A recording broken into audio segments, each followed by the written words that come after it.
যুক্তরাষ্ট্রের Los Angeles এ আন্দোলন তীব্র থেকে তীব্রতর হচ্ছে।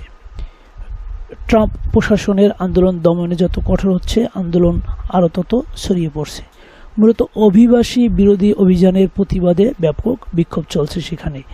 ট্রাম্প প্রশাসন লস অ্যাঞ্জেলেস থেকে অভিবাসীদের বের করে দেওয়ার এবং অবৈধ যারা অভিবাসী আছে তাদেরকে গ্রেপ্তারের প্রতিবাদী মূলত এই বিক্ষোভটি শুরু হয়। এই বিক্ষোভ এতটা উত্তাল যে এটি পার্শ্ববর্তী অঙ্গরাজ্যগুলোতেও ছড়িয়ে পড়েছে। ফলে ট্রাম্প প্রশাসন এই বিক্ষোভ দমনে অনেকটা হিমশিম খাচ্ছে।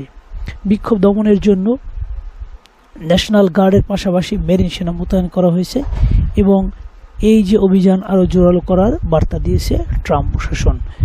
অন্যদিকে ট্রাম্প যত কঠোর হচ্ছে, আন্দোলন তত তীব্রতর হচ্ছে। এর আগে মূলত যুক্তরাষ্ট্রের সরকার এই ধরনের প্রতিবাদের সম্মুখীন হয়নি। তো এই খবরটি সবগুলো পত্রিকা খুব গুরুত্ব দিয়ে প্রকাশ করেছে।